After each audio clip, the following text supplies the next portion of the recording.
हरि हरि ओम।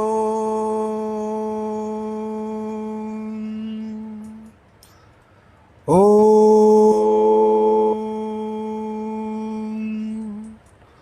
हरि हरि ओम। ओम हरि हरि ओम। ध्यान मूलं गुरुमूर्ति, पूजा मूलं गुरुपदं, मंत्र मूलं गुरुवाक्यं, मोक्ष मूलं गुरु कृपा। ओम शांति शांति शांति। वासुदेव सुतं देवं कंस चाणूरमर्दनं, देवकी परमानंदं कृष्णं वंदे जगद्गुरुम्। अच्युतं केशवं राम नारायणं, कृष्ण दामोदरं वासुदेवं हरि। अच्युतं केशवं राम नारायणं, कृष्ण दामोदरं वासुदेवं हरि। श्रीधरं माधवं गोपिका वल्लभं, जानकी नायकं श्रीरामचंद्रं भजे। हरे कृष्ण कृष्ण कृष्ण श्री श्री कृष्ण गोविंद, हरे मुरारे, हे नाथ नारायण वासुदेव। श्री कृष्ण गोविंद, हरे मुरारे, हे नाथ नारायण वासुदेव। पितुमात स्वामी सखा हमारे, हे नाथ नारायण वासुदेव। श्री कृष्ण गोविंद, हरे मुरारे, हे नाथ नारायण वासुदेव। हरे कृष्णा कृष्णा कृष्णा राधे कृष्णा कृष्णा कृष्णा, हरे कृष्णा कृष्णा कृष्णा। आप सबों का इस सत्संग में पुनः स्वागत है। आज हम कर्म के बारे में चर्चा करेंगे, कर्म के विज्ञान के बारे में चर्चा करेंगे कि कर्म हमें किस प्रकार से करना चाहिए ताकि वो एक सर्वोत्तम कर्म हो और कर्म करने वाला भी पूर्ण हो कि उस कर्म को करे। उसकी चर्चा करेंगे भगवान कृष्ण के गीता के माध्यम से। तो आइए पहले गीता गान करें। गीता का ही एक हिंदी अनुवाद है, श्री हरि गीता, उन्हीं के श्लोकों का हिंदी अनुवाद है। तो श्लोक नंबर 45 से शुरू करते हैं। है वेद त्रिगुणों के विषय तुम गुणातीत महान हो, तज योग क्षेमो वो दृढ़ सत हस्त आत्मावान हो। कृष्ण कहते हैं कि तुम आत्मवान हो, इन गुणों के परे चले जाओ। सब ओर करके प्राप्त जल जितना प्रयोजन, कूप का उतना प्रयोजन, वेद से विद्वान ब्राह्मण का सदा। कहते हैं कि वेद से उतना ही उनका प्रयोजन है, भोगों से उतना ही प्रयोजन है जितना वो कुएं से प्रयोजन रखते हैं। जब उनको सागर मिल जाता है, जब उनको गंगा मिल जाती है, ज्ञान गंगा मिल जाती है। अधिकार केवल कर्म करने का नहीं, फल में कभी होना न तू, फल है तू भी मत छोड़ देना कर्म भी। गीता का ये श्लोक जो है, कर्मण्येवाधिकारस्ते मा फलेषु कदाचन, ये कर्म का पूरा एक विज्ञान है जिसकी चर्चा आज हम डिटेल में विस्तृत रूप से करेंगे। भगवान आगे कहते हैं, आसक्त मुक्ति सब तज, सिद्धि और असिद्धि मान समान ही। योगस्थ होकर कर्म कर है, योग समता ज्ञान ही। इस बुद्धि योग महान से, सब कर्म अतिशय हीन है। इस बुद्धि को अर्जुन शरण लो, चाहते फल दीन है।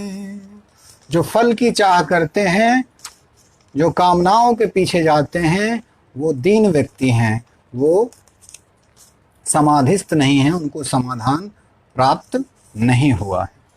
भगवान श्री कृष्ण ये कहते हैं सबसे पहले हम इस बात की चर्चा करेंगे कि कर्म हम करते कैसे हैं। क्या हम यांत्रिक रूप से कर्म करते हैं, मशीन की तरह करते हैं? मशीन का कोई अपना व्यक्तित्व नहीं होता। मशीन कभी आपसे नहीं कहता कि अरे यार आज तो मैं थक गया, मुझे तुम इस्तेमाल मत करो, मैं आज परेशान हो गया हूँ, आज मैं काम नहीं कर सकता। आपका मोबाइल कभी शिकायत नहीं करता। हीट हो जाए, हैंग हो जाए, अलग बात है।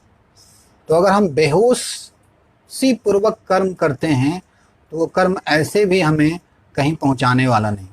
कहते हैं कि एक शराबी शराब खाने में बहुत सारा शराब पी के और अपने घर को चला, और गिरते पड़ते लड़खड़ाते वो अपने घर पहुंचा भी, लेकिन घर पहुंच के उसे अपना दरवाज़ा नहीं दिख रहा था। उसे लग रहा था उसका पूरा घर घूम रहा है और रोए जा रहे हैं।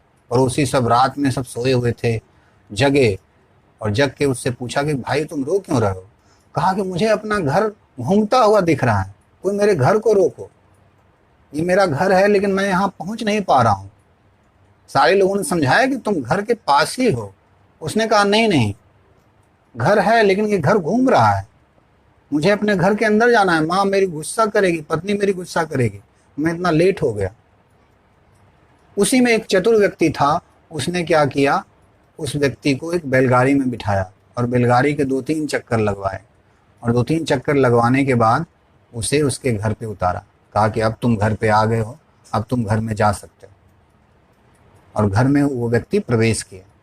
तो हमारे सारे कर्म मूर्छा के कर्म हैं। अगर हम मूर्छा में हैं तो हमारे कर्म की जो गुणवत्ता है वो गुणवत्ता बेकार सी हो जाती है। पुराने ज़माने की कहानी है कि एक व्यक्ति आयरन कर रहा था। उस समय जो टेलीफोन होता था वो रिसीवर वाला होता था, उठा के बात करने वाला होता था। तो वो आयरन किए जा रहा है, बगल में फ़ोन था, वो टीवी देख रहा था। टीवी में कुछ कमर्शियल, कुछ प्रचार या कुछ मूवी आ रहा होगा, वो मूवी देखे जा रहा था और आयरन किए जा रहा था। एकाएक घंटी बजी, इतना बेहोश था, उसने आयरन ही उठा के अपने कान पे सटा दिया। उसका पूरा गाल और कान जल गया। क्योंकि हम बेहोश पूर्वक कार्य करते हैं। हम जहाँ हैं वहाँ उपस्थित नहीं हैं। हम शरीर में यहाँ उपस्थित हैं लेकिन मन कहीं और चल रहा है। कर्मे माला तो कर्मे फिरे, जीव फिरे मुख माए, मनमा दसहु दिसहु फिरे, यह तो सुमिरन नाय। ये सुमिरन नहीं है, ये स्मृति नहीं है। आपका मन तो 10 दिशाओं में फिर रहा है और आप बाहर कर्मकांड किए जा रहे हैं, माला फेर रहे हैं, राम राम किए जा रहे हैं, लेकिन मन आपका दुकान पे है, मन आपका सिनेमा घर में। हमारा मन जहाँ हम हैं, जहाँ हमारा तन है, वहाँ पे अवस्थित नहीं है। हमारा मन वर्तमान में टिकता ही नहीं। हम एक बेहोशी में पूरा जीवन जीते हैं, और जब आप बेहोशी पूर्वक पूरा जीवन जीते हैं तो आपके कार्य की जो गुणवत्ता है वो गुणवत्ता खराब हो जाती है। आप निशाना ही नहीं लगा पाओगे। कहते हैं पांडवों की परीक्षा ली गई और दुर्योधन आदि सब थे, और द्रोणाचार्य ने कहा उस पेड़ पे देखो क्या है। भीम ने कहा कि दिख तो रहा है गुरुजी, पक्षी भी है, लेकिन बगल में धुआं भी दिख रहा है, लगता है कहीं कुछ खाना वाना बन रहा है, खाने की व्यवस्था हो रही है। सारे लोगों ने अलग अलग प्रश्नों के उत्तर दिए। जब अर्जुन से पूछा गया कि आपको क्या दिख रहा है, अर्जुन ने कहा कि मुझे तो बस उस पक्षी का आंख दिख रहा है। तो कहा धनुर्धारी अर्जुन, तुम टारगेट पे निशाना लगा सकते हो। तो हमारे कर्म सटीक होने से पहले महत्वपूर्ण है कि करने वाला होशपूर्ण हो। अगर करने वाला होशपूर्ण न हो, अगर डॉक्टर नशे में रोगी का ऑपरेशन कर दे तो रोगी का भगवान ही मालिक है, उसे भगवान ही बचा सकता है। धरती के भगवान ही अगर बेहोश हो जाए मान लो, तो ये अपराध हो जाएगा। सर्जन की एक थोड़ी सी गलती रोगी की जान ले सकती है, मरीज की जान ले सकती है। तो सबसे पहले तो हमें ये देखना होगा कि हम जो कर्म कर रहे हैं उस कर्म में हमारी जागरूकता है कि नहीं, हमारी संवेदना है कि नहीं, हम सेंसिटिव हैं कि नहीं, कर्म करते हुए हम पूरी तरह से अलर्ट हैं कि नहीं।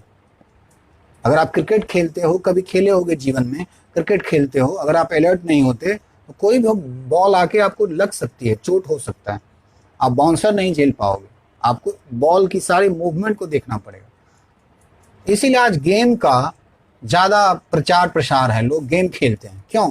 वर्तमान में होने के लिए। उनके सामने एक चुनौती आती है, अगर आप अलर्ट नहीं हुए सामने वाला आपको मार सकता है। तो गेम का इतना बड़ा बाजार खड़ा हुआ है, वो आपके अंदर बस एक चुनौती पैदा करता है। अगर आप ऊंचाई पे हो तो बहुत ज़्यादा अलर्ट होगे, पहाड़ पे चढ़ोगे, गिरने का डर है तो बहुत ज़्यादा अलर्ट होगे।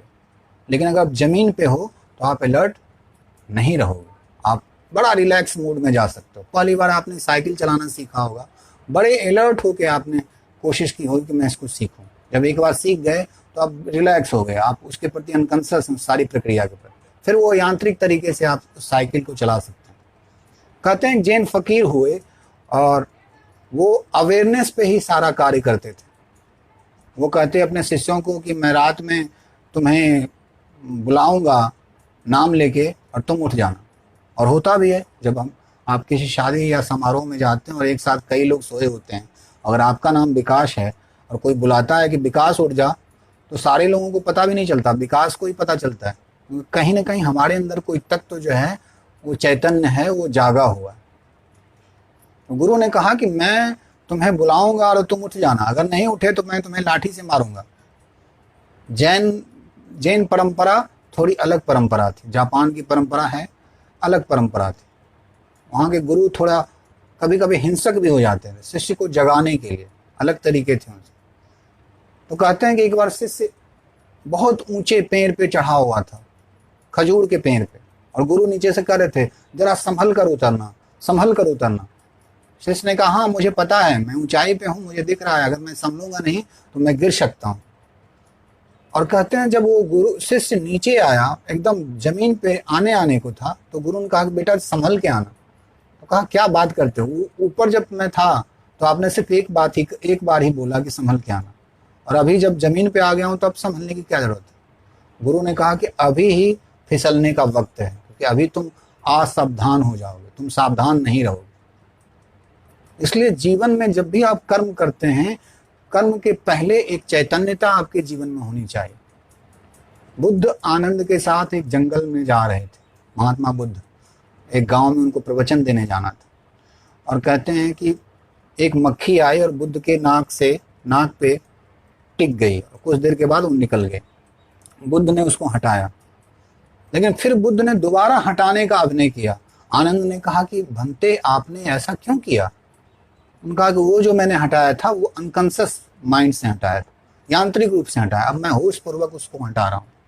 तो होश की बड़ी महिमा है कर्म में। अगर कर्म में आपके होश नहीं है, आप बेहोश हैं, आप नशे में हैं, आपके कदम लड़खड़ा रहे हैं, आपके हाथ कांप रहे हैं, या आपका मन कांप रहा है, जैसे कि अर्जुन का कांप रहा था, गांडीव उठाने में बहुत कुशल है, तीर चलाने में बहुत कुशल है, लेकिन मन उसका कुशल नहीं है, मन में वो कुशलता नहीं है। उस कुशलता को साधने का नाम ही कर्म योग है। कर्म में योग को डालना, योग से ही योग पूर्वक कर्म करना, समता पूर्वक कर्म करना। कृष्ण इसी बात को बार बार कह रहे हैं। तो भगवान श्री कृष्ण कहते हैं कि हे अर्जुन, जय अथवा पराजय की समस्त आसक्ति का त्याग कर समभाव में अपना कर्म करो, ऐसी समता योग कहलाती। योगस्थ कुरु कर्माणि संगम त्यक्ता धनंजय, सिद्धि असिद्ध्यो समः भूत्वा समत्वम योग उच्यते। समत्वम योग उच्यते, समत्व में रहना ही योग है। तो पहली बात तो हमने क्लियर किया कि कर्म जब करें तो होश पूर्वक करें। जैसे हम पूजा करने बैठते हैं तो पूरे होश में रहते हैं, अलर्ट रहते हैं, कोई गलती ना हो जाए। जो भी उसका विधि विधान है हम उस पर पूरा ध्यान देते हैं, अलर्ट रहते हैं। जब हम गेम खेलते हैं तो अलर्ट रहते हैं, थोड़ी सी गलती होगी आप गेम से बाहर हो जाओगे या गेम हार सकते हो। तो कर्म में भी आपको अलर्ट होना पड़ेगा। अगर डॉक्टर अलर्ट ना रहे तो रोगी का सही एनालिसिस वो नहीं कर सकता, वो वहीं फेल हो जाए, उसके कर्म जो हैं वो दूषित हो जाएंगे। इसलिए कर्म की क्वालिटी अगर बेटर करनी है तो आपको अपने अंदर अवेयरनेस लाना पड़ेगा, आपको सेंसिटिव होना पड़ेगा। आप जा रहे हो, आसपास आपको कुछ पता ही नहीं। एक बार मैं एक सेमिनार में गया था, कोई बिजनेस सेमिनार ही था, और सेमिनार जब अटेंड करके सेमिनार जब ख़त्म हुआ तो मैं हॉल से बाहर निकला और वहाँ पे पानी का वो जो होता है बॉटल होता है, वो बॉटल था लेकिन वो ख़त्म हो चुका था। सारे लोग आते थे, बॉटल को देखते थे, और तो मैंने ऊपर वाला बॉटल निकाला और जो थोड़ा सा पानी था, करीब 2 से 3 ग्लास पानी था, मैंने उस पानी को पिया। सारे लोग मुझे देख के आश्चर्यचकित हो रहे थे। सारे लोग देख के मुझे कह रहे थे कि ये तो मतलब हमने सोचा ही नहीं। क्योंकि आप जिस कर्म कर रहे हैं उस कर्म की गहनता में आपने प्रवेश ही नहीं किया, उसके एक एक इंग्रेडिएंट्स को आपने देखा ही नहीं। जो डूबने से डरा वो कभी सागर की मोती को उपलब्ध नहीं हो सकता, उसे उपलब्ध होने के लिए उसमें जाना पड़ेगा। तो भगवान कृष्ण कहते हैं कि तुम कर्म करो लेकिन उस कर्म में चैतन्यता होनी चाहिए। अब है कि हम कर्म करें तो क्यों करें, प्रेरणा क्या होनी चाहिए? क्या प्रेरणा ये होनी चाहिए कि हमारा अहंकार बड़ा हो, हमारी शक्ति बढ़े, हमारा सामर्थ्य बढ़े, हमारा धन बढ़े, हमारी पद प्रतिष्ठा बढ़े? अगर इस स्तर से हम कर्म कर रहे हैं तो वो कर्म हमें बांधने वाले, क्योंकि कर्म का परिणाम जो है पूरी सृष्टि को भोगना पड़ता है। चाइना ने एक कर्म किया और उसका परिणाम पूरी सृष्टि अभी भुगत रही है। तो अगर आप कर्म करते हैं तो उस कर्म के पीछे उसका जो फल है, उसका जो इम्पैक्ट है, वो पूरे मानवता पे उसका प्रभाव पड़ता है। तो जब भी आप कर्म करें तो इस चीज का ख्याल रखें कि वो कर्म सर्व कल्याणकारक है कि नहीं, वो परम स्वार्थ को सिद्ध करता है कि नहीं। वो एक क्षुद्र स्वार्थ को अगर तृप्त करता है, अगर पेड़ कहे कि मैं अपना फल खुद ही खाऊंगा, सरोवर अपना पानी नहीं पीता, पेड़ अपना फल नहीं खाता, वो दूसरों के लिए जीते हैं। श्रेष्ठ व्यक्ति दूसरों के लिए जीते हैं, क्योंकि महान आत्मा है, वो क्षुद्र में नहीं जीते, वो अपनी छोटी वासनाओं में नहीं जीते। तो कर्म आपके लिए वो अनुकूल है जो लोक कल्याण के लिए, जो कृष्ण चेतना के लिए, समग्र सृष्टि के लिए कल्याणकारी हो। इसलिए वेद व्यास ने कहा कि परोपकाराय पुण्याय पापाय परपीडनम, दूसरों को पीड़ा देना, दूसरों को कष्ट देना सबसे बड़ा पाप है, और दूसरों का कल्याण करना सबसे बड़ा पुण्य है। अन्ना हजारे ने जो सत्याग्रह किया वो अपने लिए नहीं किया, महात्मा गांधी ने जो सत्याग्रह किया वो अपने लिए नहीं किया, विनोबा भावे ने जो सत्याग्रह किया वो अपने लिए नहीं किया। तो हमारे कर्म उत्तम तब होंगे जब वो सर्व कल्याण की भावना से हो, सबका मंगल हो, सबका कल्याण हो। सर्वे भवन्तु सुखिनः, हमारे ऋषियों ने गाया, सर्वे भवन्तु सुखिनः सर्वे सन्तु निरामया सर्वे भद्राणि पश्यन्तु। हमने नहीं कहा कि हमारे धर्म के मानने वालों का भला हो, हिंदुओं का भला हो। ऐसे हिंदू शब्द तो बहुत नया शब्द है। ये धर्म जो है ये सनातन है। सनातन मतलब नित्य की खोज करने वाला धर्म है, कोई भी खोज कर सकता है, जरूरी नहीं वो शास्त्र पढ़े। शास्त्र तो बस प्रमाण है, गवाह है कि आपने जो खोजा है उसके पहले भी ऋषियों ने उस तथ्य को खोज लिया है। वो इशारे हैं, वो नक्शे हैं। अगर नक्शा देख के कोई ये समझ ले कि मैं कलकत्ता घूम आया तो उससे बड़ा पागल क्या होगा। अगर चाउमीन का कोई किताब पढ़ ले और कहे कि मैंने चाउमीन खा लिया तो उससे बड़ा पागल क्या है। शास्त्र बस इशारा करते हैं चांद की तरफ, उंगली मात्र हैं। अब उंगली को ही कुछ लोग चबा रहे हैं और समझते हैं कि मैंने ज्ञान प्राप्त कर लिया। ऐसा ज्ञान बेकार है जो आपके अनुभूति में ना आए। ऐसा धर्म बेकार है जो आपकी अनुभूति में ना उतरे, जो आपके आनंद को ना बढ़ाए, जो आपकी स्वतंत्रता को ना बढ़ाए, जो आपकी शांति को ना बढ़ाए। ऐसे कर्म भी बेकार हैं जो सिर्फ अहंकार को पुष्ट करने में लगे हैं और लोगों की समष्टि के प्रति आपका कोई जवाबदेही नहीं हो। ऐसे कर्म बेकार हैं। जीवन में 2 क्षण आते हैं जब श्रेय और प्रेय में हमें चुनना पड़ता है। मान लो किसी को रसगुल्ले बहुत पसंद हैं तो इसका मतलब थोड़े वो रसगुल्ला ही खाता रहे, अपना हेल्थ खराब कर ले। उसे सोचना चाहिए कि मेरे लिए क्या अनुकूल है, मेरे परिवार के लिए क्या अनुकूल है। तो जीभ के लिए वो अपने स्वास्थ्य के साथ आज हम लोग समझौता कर रहे हैं, जीभ के लिए जीते हैं। शरीर के लिए क्या अच्छा है इसका निर्णय करना पड़ेगा। उसी तरह आप अपने मित्र भी तय करते हैं कि जो आपको संतुष्ट करे, आपकी वासनाओं को, आपकी इच्छाओं को। अगर आप शराबी हैं तो आप वैसे मित्र तलाशेंगे जो आपके शराब की जरूरत को पूरा करें। आप कभी चढ़ा के आए और 2-3 मित्र और मिल गए कि लो भैया मैं भी तुम्हारे लिए कुछ लाया हूँ, बैठ के पीते हैं। अभी होश, अपना होश नहीं है, कहाँ जाओगे, कहाँ किस गड्ढे में गिरोगे, कोई होश नहीं है। तो वैसे कर्म भी बेकार हैं जो सिर्फ आपके अहंकार को तृप्त करने के लिए, आपकी क्षणिक सुख के लिए किए जाएं। वो सारे कर्म आपको बांधते हैं, वो कर्म आपको मुक्त नहीं करते। तो भगवान कृष्ण कहते हैं कि समता में स्थित होकर कार्य करो।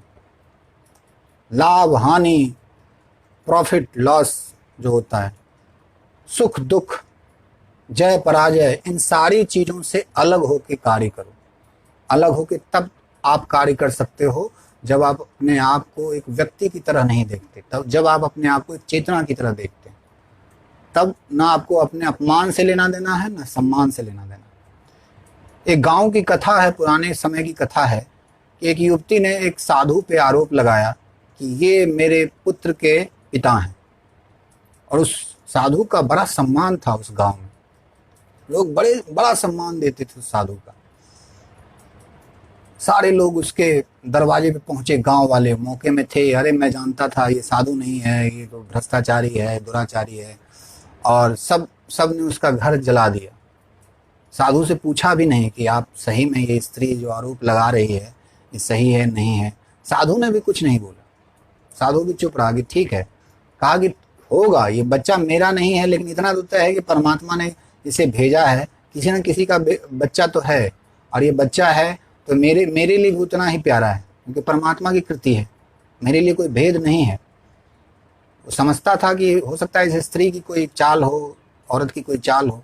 गांव वालों ने उसका खूब अनादर किया, उसे मारा पीटा थूका, जो भी गांव वाले कर सकते थे उसके साथ।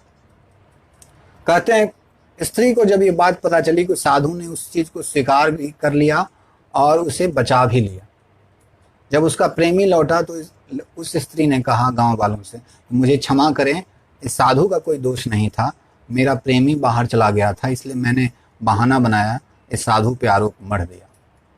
तो वो जो साधु है वो समता में स्थित है, उसे जय पराजय, लाभ हानि, सामाजिक मर्यादा, इन सब तथ्यों में वो अपने आप को उलझाए हुए नहीं, उपेक्षा में वो जी रहा है।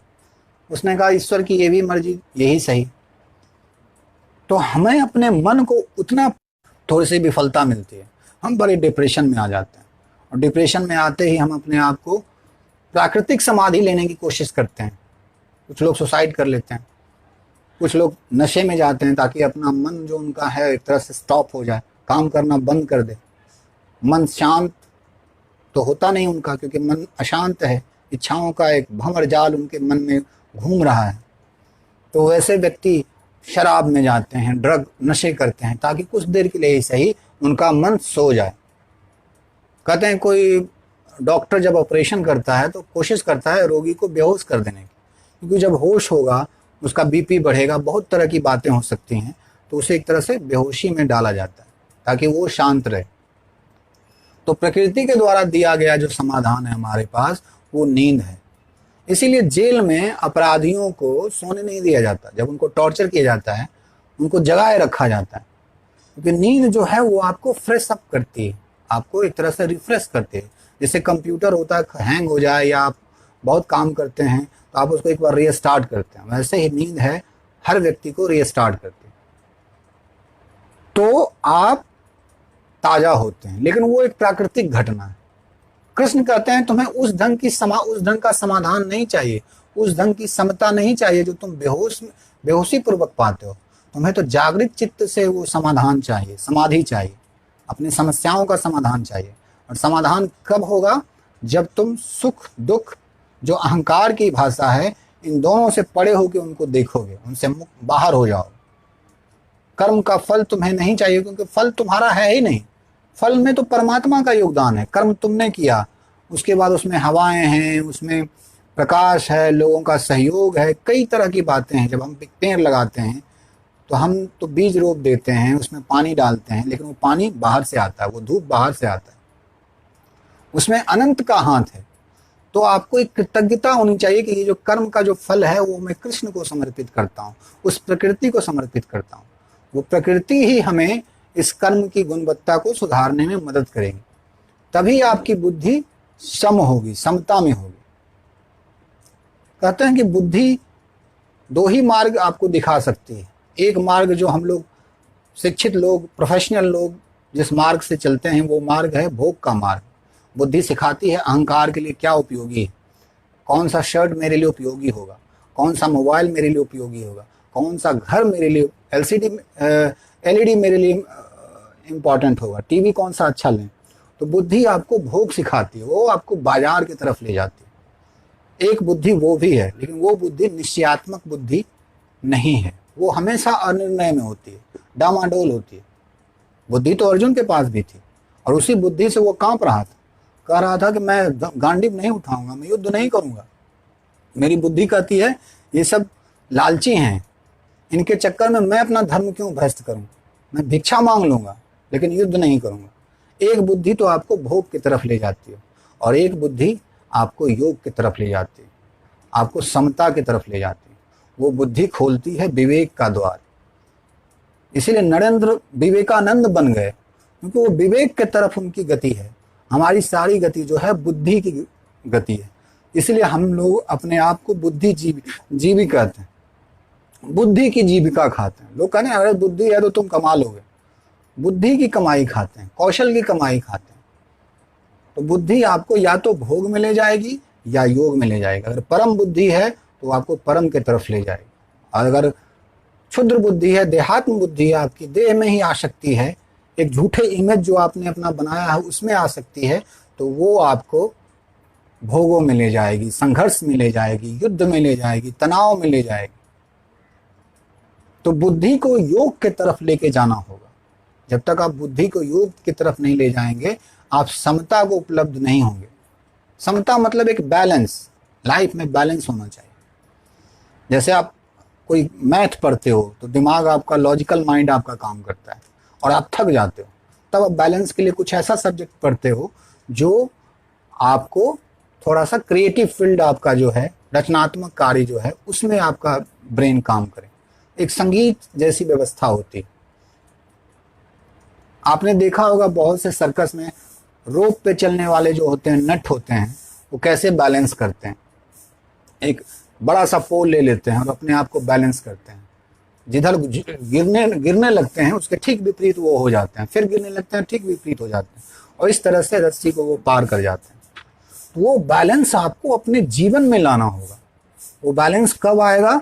जब आप अहंकार की सारी गतिविधियों को देखेंगे, अहंकार के सुख दुख से आप बाहर आएंगे। ये मैं जो मैं कहता है बकरी की तरह, वो मैं नहीं हूं। वो बस मेरे अंदर एक प्रोग्राम है जो समाज ने डाल रखा है। भगवान श्री कृष्ण कहते हैं कि हे अर्जुन, जय पराजय की समस्त आसक्ति त्याग कर समभाव में स्थित होकर कर्म करो, ऐसी समता ही योग है। यही तुम्हारे कर्म की गुणवत्ता को सुधारेगी, क्योंकि कर्म है वर्तमान की वस्तु और उसका फल है भविष्य में। अगर हम फल की ही चिंता करें तो अपनी सारी ऊर्जा हम फल के बारे में ही सोचते हैं, मेरा क्या होगा, इससे क्या फायदा होगा, ये होगा, वो होगा। तो हम सारा जो ऊर्जा है हमारे शरीर की, हमारे मन की, वो सारी ऊर्जा हम फल के चिंतन में ही लगा देंगे। तो कर्म पे फोकस कहाँ होगा? आपको मंदिर जाना है तो मंदिर की आप चिंता नहीं करोगे ना, आप रास्ते की चिंता करोगे जहां आप खड़े हो। धोनी को इसलिए कैप्टन कूल कहा जाता है क्योंकि उन्होंने एक नया कॉन्सेप्ट लाया खेल में। हम लोग तो खेल को भी एक तरह से कर्म ही बना देते हैं। जीतना है, जीतना महत्वपूर्ण है, कुछ भी हो जाए, चोरी करें, झूठ बोलें, फ्रॉड करें, हाँ चीटिंग करें, जीतें। धोनी ने एक नया कॉन्सेप्ट दिया। वो कॉन्सेप्ट इस गीता दर्शन से ही प्रेरित है कि वो प्रोसेस ओरिएंटेड हो, प्रोसेस पे ध्यान दो। अगर बॉल फेंका है तो तुम फील्डर हो, तुम्हारा काम है बस बॉल को पकड़ना, कैच पकड़ना। तुम इसका मत सोचो कि जीतेंगे हारेंगे, उस क्षण को जीना। जब उस क्षण में आप प्रवेश करते हो तभी आप शाश्वत में प्रवेश करते हो, क्योंकि परमात्मा तो सदा प्राप्त है, नित्य अवस्थित है। परमात्मा पाना तो चुटकी बजाने से भी इजी है, लेकिन उसके लिए आपके मन को स्वच्छ होना होगा। मन को या तो आप मन से दूर हो, यही हमें सत्य के करीब नहीं आने देता, यही हमारे कर्म को रोग बना देता। कर्म में आनंद नहीं आता। कर्म ऐसे करते हैं जैसे हम मजदूरी कर रहे हैं। कहते हैं विवेकानंद एक बार गए और एक मंदिर बन रहा था, तो पूछा एक मजदूर से, क्या कर रहे हो? कहा क्या करेंगे साहब, डेली का वही काम है, मजदूरी कर रहे हैं। थोड़ा और आगे बढ़ा, एक और मजदूर मिला, उससे पूछा कि तुम क्या कर रहे हो? कहा हम तो भगवान की सेवा कर रहे हैं, हम मजदूरी नहीं कर रहे। कर्म वही है, लेकिन उसकी भवदशा अलग है, उसका भाव अलग है। जब आप भवदशा, अपनी भाव दशा चेंज करते हैं तो कर्म की गुणवत्ता भी चेंज हो जाती है। जब आप दान करते हो, दान का अर्थ क्या है? दान का अर्थ सत्य का दान नहीं होता। दान होता है अनित्य चीजों को छोड़ देना। जो आपके अंदर कूड़ा करकट है उसको बाहर निकाल देना। उसमें क्या घमंड करना कि हमने दान किया। तो भगवान कहते हैं कि समभाव में स्थित रहो, ऐसी समता ही योग कहलाती है। समत्वम योग उच्यते, ऐसी समता ही योग कहलाते हैं। उस समता को तब तक तुम नहीं साध सकते जब तक कर्म को तुम वर्तमान में पूरी तरह से एंजॉय नहीं करते, कर्म की पूरी प्रक्रिया में तुम भाग नहीं लेते। जैसे हम लोग पूजा करते हैं तो एक एक प्रक्रिया का आनंद लेते हैं। फल मिलेगा नहीं मिलेगा वो मेरे हाथ में नहीं, वो परमात्मा के हाथ में, वो सृष्टि के हाथ में, वो प्रकृति के हाथ में। दूरेन ही अवरमम कर्मम बुद्धि योगात धनंजय बुद्धौ शरणम अनिवच्छः कृपणा फल हेतव। हे धनंजय, भक्ति के द्वारा समस्त गृहित कर्मों से दूर रहो और उसी भाव से भगवान की शरण ग्रहण करो। जो व्यक्ति अपने सकाम कर्म फलों को भोगना चाहते हैं वो कृपण हैं। लेकिन सारा जीवन तो हमें यही सिखाया जाता है कि तुम अपूर्ण पैदा हुए।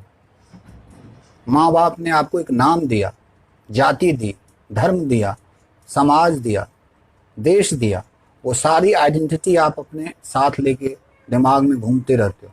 उसी आइडेंटिटी को आप बड़ा करते हो। अब मैं स्टूडेंट हो गया, अब मैं डॉक्टर हो गया, अब मैं इंजीनियर हो गया, अब मैं गुरु हो गया, अब मैं टीचर हो गया, और उसकी यात्रा में आप लगे रहते हो। इसको मैं कैसे बड़ा करूं, कैसे फुलाऊं, इसको कैसे इसकी सीमाओं का विस्तार करूं, कैसे नई नई चीजों को इकट्ठा करूं, भोगूं। जब तक आप दूसरों पे सुख के लिए आश्रित हैं तब तक आप भ्रम में हैं, आपके अंदर मैच्योरिटी नहीं आई। तब तक आपके कर्म आपको बांधेंगे, क्योंकि कर्म ही आप चाह के कर रहे हैं, चाह के लिए कर रहे हैं, कुछ मिलेगा। अगर वो आपको अभी दे दिया जाए, मान लो कि स्टूडेंट है, वो चाहता है आईएएस की तैयारी कर रहा है, उसे कहा जाए भैया आपको आईएएस की डिग्री दी जाती है, तैयारी करने की जरूरत नहीं है, क्या वो तैयारी करेगा? क्या उसे ज्ञान से प्रेम है? नहीं। अगर ज्ञान से प्रेम है तो कहेगा नहीं, मुझे नहीं चाहिए आपकी डिग्री, मैं बस जानना चाहता हूँ, मैं सत्य को जानना चाहता हूँ, मैं तथ्य को जानना चाहता हूँ, मैं इतिहास जानना चाहता हूँ, मैं इस देश को जानना चाहता हूँ। मेरी जानने में रुचि है। जानने से मुझे क्या मिलेगा इसमें रुचि नहीं है, क्योंकि इसमें रुचि रखते ही आपकी जानने की जो प्रक्रिया है, आपके कर्म की जो प्रक्रिया है, पूरी तरह से दूषित हो जाती है।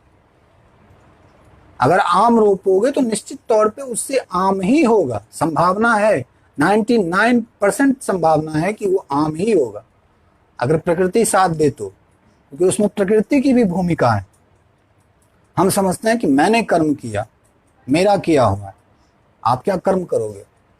सूरज ठंडा हो जाए आप ठंडे हो जाओगे, हवाएं चलनी बंद हो जाए आप खत्म हो जाओगे, सारी अकर सारी पकड़ सब छूट जाएगी, आप ही छूट जाओगे, जिसको आप कहते हो।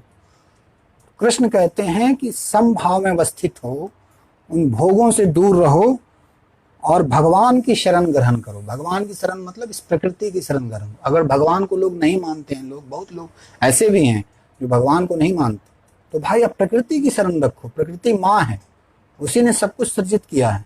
प्रकृति के साथ खिलवाड़ मत करो। आज जो हम भोग रहे हैं हम सब लोग, प्रकृति के साथ खिलवाड़ का ही नतीजा है। हमारे कर्म जो इतने स्वार्थपूर्ण हैं कि हमने प्रकृति का एक तरह से बलात्कार कर दिया है। आज प्रकृति उसका बदला ले रही है। प्रकृति को हमने समझा कि ये अलग है, इसका दोहन कर लो, बालू है, बालू की कटाई हो रही है बिना किसी नॉर्म्स के। खनिज है, खनिज को निकाला जा रहा है। तेल है, तेल को निकाला जा रहा है। पूरी प्रकृति का मानव ने दोहन करना शुरू किया। प्रकृति के साथ सामंजस्य नहीं है।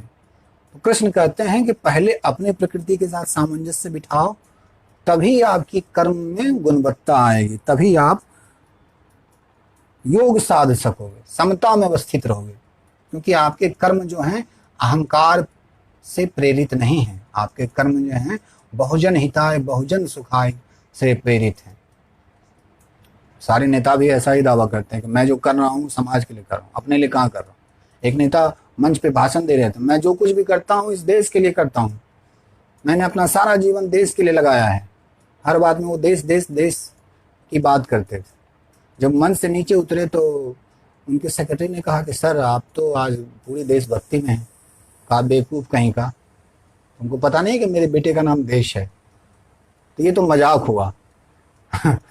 तो हमारे सारे कर्म जो हैं वो अहंकार प्रेरित हैं, वो सर्व कल्याण प्रेरित नहीं है। जब आप दूसरों के लिए कर्म करते हो, किसी की बेटी की शादी में आप निस्वार्थ रूप से सहयोग करते हो, गांव के यज्ञ में पूजा में आप सम्मिलित होते हो और अपना योगदान देते हो, तो वो कर्म की गुणवत्ता श्रेष्ठ गुणवत्ता है। इसलिए कृष्ण कहते हैं कि हे धनंजय, भक्ति के द्वारा समस्त ग्रहित कर्मों से दूर रहो। भक्ति मतलब क्या?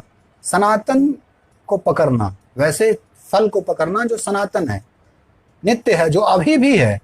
वो फल भविष्य में नहीं मिलेगा, वो फल अभी भी उपस्थित है। उसको पकड़ के कर्म करोगे जागरूक चैतन्य से, तो कर्म आपका योग हो जाएगा। कर्म क्या करते हो उससे फर्क नहीं पड़ता। कबीर जुलाहे थे, वस्त्र बूनते रह गए। तो कर्म क्या करते हो वो महत्वपूर्ण नहीं, कैसे करते हो, उस कर्म में आपका योग सजता है कि नहीं सजता है, ये बड़ी बात है। आज के लिए मैं इस प्रसंग को, इस सीरीज को यहीं विराम देता हूँ। आप सबों के जीवन में कर्म योग की साधना उतरे, जागरूक होकर कर्म करें, संवेदनशील होकर कर्म करें, सर्व के कल्याण की चिंता करते हुए कर्म करें, तो आपके कर्म की गुणवत्ता निश्चित तौर पे बदल जाएगी। सबका मंगल हो, सबका कल्याण हो, ऐसी आशा करता हूँ। सर्वेषां स्वस्तिर्भवतु, सर्वेषां शांतिर्भवतु, सर्वेषां पूर्णं भवतु, सर्वेषां मंगलं भवतु, सर्वे भवन्तु सुखिनः, सर्वे सन्तु निरामया, सर्वे भद्राणि पश्यन्तु, मा कश्चित् दुःखभाग् भवेत्। ओम श्री राम कृष्णार्पणमस्तु। हरि ओम। सबका मंगल हो, सबका कल्याण हो, आपका जीवन चैतन्य पूर्ण हो, इसकी कामना करते हुए आप सबों का एक बार पुनः धन्यवाद। हरि ओम।